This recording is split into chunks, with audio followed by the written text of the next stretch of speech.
sekarang dari Capone sedikit tarik mundur menuju ke arah dari posnya, tapi Nuzi lagi asik-asik nembak, ditembak juga oleh tim BN yang memberikan covering fire terhadap Capone. Tapi dengan zona yang mengecil, zona ketiga ini berarti semua tim sudah mulai berdempetan satu dengan lainnya. Ya, ini kita udah masuk mid game dan bener aja ketika menit 15 tank satu tim pulang ke arah lobby dan itu adalah Bigetron. Sayangnya tadi mereka mungkin agak ngumpul ya. Jadi frag grenade dari EVOS tuh masuk semua dan early frag dari EVOS itu bagus banget buat mengeliminasi satu pemain penting menurut gue dari Bigetron dan dari situ mereka nggak pernah bisa bangkit, selalu ke knock satu pemain terus dan EVOS sayangnya memang harus memulangkan Bigetron di posisi ke-16 dari Prison sendiri. Kita tahu ini tebing kematian. Kalau memang circle-nya ke sini dan ke arah bawah situ memang udah posisi yang lumayan kuat, tapi kalau memang circle-nya ke arah lain, jalur evakuasi itu lumayan PR. Dan dari TUI, tanpa kontes mereka punya compound yang enak banget, tanpa ada musuh yang dekat, paling cuman ada satu tim tapi itu pun jauh banget. Dan kalau misalkan udah momen kayak gini, mereka udah tinggal nahan informasi. Jangan sampai posisi mereka ketahuan sama musuh dan RRQ nampaknya akan bertemu dengan satu tim yaitu Axis. Yap, dari kemarin memang dua tim ini selalu bertempur satu dengan lainnya, tapi dari Axis kali ini harus maju ke arah posisi dari tim RRQ. RRQ tinggal menyisakan 3 player yang harus fight dengan tim Axis di zona selanjutnya karena zona kembali mental. Tapi di lain sisi dari area shelter, tempat yang kita bilang sempat menjadi perebutan juga. Sekarang bener saja diperlukan oleh FaZe Clan, tim yang juga lagi on fire banget, yang lagi pengen mempertahankan posisi puncak. Lemparan bom dari Tony K juga ada seorang Sembai menumbangkan dan membuat keadaannya unggul untuk tim FaZe. Gila, ini FaZe nge-knock dua pemain yang berbeda di waktu yang bersamaan dan bener aja Sembe akan dipulangkan ke arah lobby. FaZe benar-benar bermain dengan sangat agresif, tidak takut mati sama sekali. Mereka yang nyamperin musuh ke arah mana, dan di sisi lain NFT akan bertemu dengan MSC dari arah mid game di sini 16 menit dan ada dua fight yang berbeda di dua titik yang berbeda. NFT berada dalam tekanan. Kita lihat posisi dari MSC jauh lebih bagus karena NFT agak centralizing dan ini udah digempur dari 3 arah yang berbeda. NFT kesulitan untuk survive. Ramones mencoba melakukan suppressing shot. NFT nggak punya cover sama sekali. MSC terus memberikan tekanan. Frag grenade dilempar. 2 pemain knock. Tersisa Ramones untuk menyelamatkan segalanya bagi NFT. Tapi nampaknya MSC tidak akan memberikan ampun dan NFT is out. Yes, tampaknya NFT nggak bisa melawan gempuran dari tim MSC, tapi berpindah lagi, fight demi fight terus berlangsung. BN bakal bertempur juga di pinggir-pinggiran Milta. Infinity sudah mengambil rumah mereka, memaksa tim BN ke bawah ke bagian pos-pos yang ada di low ground. Lemparan bom tentu menjadi senjata utama dari tim Infinity, melihat mereka punya high ground advantage, tapi nggak boleh terlalu terbuka. Seberang mereka juga ada tim GD yang sudah bersiap untuk melontarkan peluru panas terhadap tim manapun yang open playernya. Ini posisi BN agak kejepit sih, susah sih sebenarnya. Kalau memang mereka udah keluar atau ketahuan atau di-engage atau bahkan mereka mati sama satu frag grenade, wah itu PR banget sih. Itu udah nggak bisa kemana-mana, maju kena, mundur kena, dan tempo agak sedikit melambat. Walaupun memang kita masih mendengar beberapa tembakan dan BN buka tembakan. Dan dengan demikian posisi mereka udah ter-reveal. Pertanyaannya adalah apakah BN sadar kalau di atas mereka juga ada satu tim yang sudah mengintai. Vintores di sini sudah ter-tag. Dan ini dia MSC, basian setelah fight dengan NFT bisa saja disamber sama FaZe yang kalau lu lihat dari HP-nya masih full HP, utility mereka juga masih lengkap. Dan kayaknya si FaZe bakal mencoba nyari mungkin kalau misalkan mereka coba disenggol ya sama MSC. Iya, tapi MSC dalam posisi yang gak menguntungkan untuk fight kali ini dan bahkan satu player mereka dibawa cukup low spray down dari Vintores menuju ke arah Jasper, hampir menumbangkan player dari MSC kali ini. Bagi pun di spray, untungnya nggak meledak dari bannya, tapi lagi asik-asik spray dari sisi lain. Seorang Ponzai pun ke-take down sama 4 Rivals, beda tim kali ini.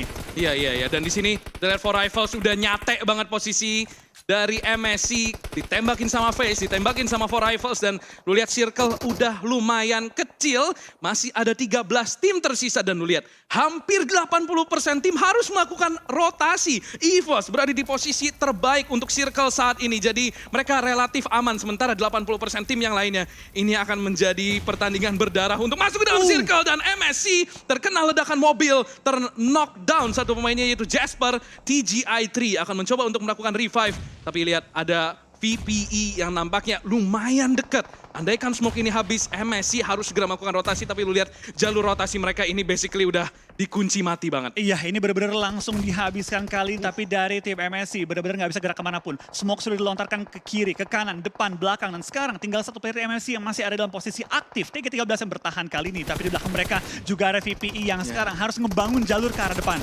Oh, lihat dari Core Pikes nampaknya ditembak sama For Rivals dan tumbang. Face Clan nampaknya dalam masalah, tapi MSC berada di masalah yang lebih besar. Wow, TGI3 berhasil mendapatkan satu spray down dan knock satu pemain VPE. At least harusnya dia bisa mendapatkan 1 poin tambahan, walaupun nampaknya rekannya sudah hampir mustahil untuk diselamatkan. Masih mencoba mendapatkan 1 knock lagi, tapi nampaknya Swaps berhasil kabur. GD Satar di sini berada di rumah jamur. 3 pemain, frag grenade berhasil miss. Satar di sini harusnya informasinya nggak ketahuan. Kemungkinan besar Satar bisa melakukan upset dan 1 frag grenade berhasil connect 1 pemain low, tapi Satar masih menahan informasi, tidak membuka informasi apapun, dan nampaknya bagian atas dicek di sini. Satar berhasil dapat 1 frag, melakukan push confirm kill langsung, dan di sini Satar di posisi yang sangat terjepit bakal diras sekali lagi. Akhirnya tumbang juga di tangan Ravenclaw. At least dia berhasil membawa 1 poin bersama dirinya. 2 poin bahkan dari 3 tapi nggak masuk. Tapi nggak masuk sayangnya. Tapi baik lagi 1 lawan 3 dia berhasil menumbangkan 1 tim secara utuh, tapi GD belum selamat begitu saja dengan seorang star yang mengorbankan diri dia. Sekarang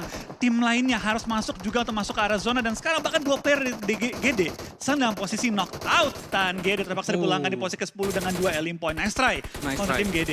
Ya, itu udah posisi kejepit banget, dan kayaknya mereka pun tahu itu udah rotasi yang mustahil. At least mereka berhasil bawa beberapa pemain mati bersama mereka. Dan di sini kita lihat rotasi. Lu lihat ini circle-nya kejam banget sih. Open field, almost no cover at all. Jadi tim yang udah punya compound, itu udah tinggal chillin. Mereka udah tinggal nahan aja kalau mereka mau cari placement point. Atau mungkin beberapa kill tambahan, ini pun udah bisa banget dilakukan. Karena ini tim-tim udah pasti mengarah ke arah mereka semua. Geek Fam tereliminasi di posisi ke-9 dengan 0 elimination points.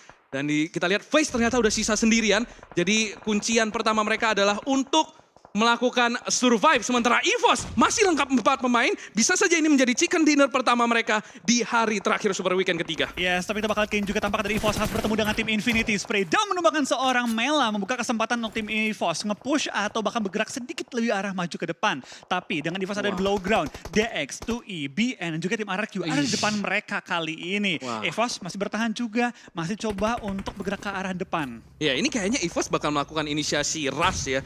Mau nggak mau mereka harus nabrak salah satu tim dan menang untuk survive. Kemungkinan besar, sayangnya kalau dilihat dari posisi, ini bakal jadi posisinya RRQ yang paling menarik bagi EVOS untuk ditabrak. Karena lu lihat sendiri dari zona fight-nya RRQ ini masih relatif aman dari sisi barat circle. Dan itu adalah satu-satunya sisi yang masih di dalam circle. Jadi ini kayaknya bisa aja EVOS nabrak tim RRQ yang udah dipantau juga sama Tony K. Karena itu adalah satu-satunya spot yang aman. Kita lihat aja EVOS akan bergerak ke arah mana. Nampaknya akan clash kembali di sini. Beberapa tim dari Indonesia. Mort di sini mulai membuka tembakan. EVOS mulai merapat. Ada scout mereka yang sudah dikirim. Dan lu lihat hujan smoke sudah dibangun untuk melakukan inisiasi push. Dan benar aja EVOS akan datang ke compound milik RRQ. Nerpeko membuka tembakan ke arah Lyzerk. Tertag ke low SP. Frag grenade dilempar dan Lyzerk pun ter-knockdown. Yap, dari EVOS mau nggak mau harus maju, dan dari tim RRQ mau nggak mau harus nahanin pergerakan dari tim EVOS. Lemparan bom berhasil menumbangin 1. Di lain sisi tim lain juga mulai kehilangan member-member mereka. EVOS paling nggak bisa ambil sedikit ke arah kanan, ngambil portingan yang lebih rapih. Tapi sebelum mereka masuk, mereka bisa lakukan gatekeeping terhadap tim yang di kanan yang sudah mulai termakan oleh sakitnya Blue Zone. Ya, ini keputusan ada di tangan mereka sih. Mereka mau ngambil aman dengan nabrak RRQ atau mereka bakal manen kill aja. Dan kita lihat di sini betapa rusuhnya sisi timur circle. Infinity akhirnya tumbang di tangan 2E yang nampaknya sudah mendapatkan 3 kill. Dan 2E berhasil mendapatkan 1 kill lagi. Infinity pulang ke arah lobby,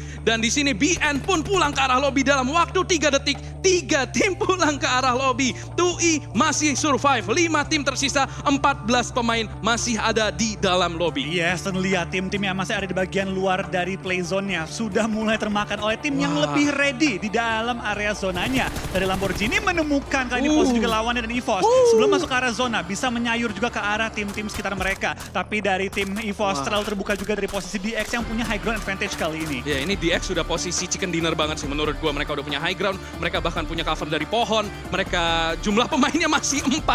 Jadi ini bakal PR banget. Lamborghini ini udah memanen pemain-pemain dari EVOS. Tersisa 3 tim saja. EVOS pulang ke arah lobby dengan membawa 7 total kill. Dan juga Oh, kita lihat di sini FaZe akan pulang ke arah lobby dan RRQ tersisa. 3 pemain mereka akan berhadapan dengan 4 pemain DX. Mort sudah terspot. Rabbish di sini akan melakukan tapping. Mort masih bisa survive, tapi Voldemort di sini akan membuka smoke untuk memungkinkan jalur evakuasi bagi Mort. Tapi ini bakal sulit banget. Dan lu lihat Nerpeko udah ngeflank, udah kelihatan di sini, masih belum dibuka dan akhirnya spray dari Nerpeko berhasil mendapatkan satu knock, membuka jalan bagi RRQ untuk melakukan rotasi. Tapi Nerpeko udah ke spot, tidak ada cover. Bakal mencoba melakukan confirm kill di sini. Nerpeko nampaknya akan diras oleh Rabbish. Frag grenade dilempar untuk nge-confirm satu kill tersebut. Sementara Voldemort berhasil survive. Nerpeko benar-benar menjadi pemain penting. Posisi dia kalau bisa nahan ini begitu lama, DX bisa saja kecolongan. Betul, tapi sayangnya dari Wah. Voldemort flankernya tertangkap membuat Nerpeko seorang diri bertahan kali ini. Nerpeko nice try tapi diserang harus melawan 3 player tapi it's okay. Dari Marco bertahan di nomor 2, DX mendapatkan WCD di game pertama kita. DX yang nge-skip 1 minggu super weekend datang dengan permainan yang jauh lebih galak di minggu ini. Ya gila, positioning mereka itu udah posisi chicken dinner banget. High ground di pepohonan, itu udah almost impossible to lose. RRQ sebenarnya nice try tadi.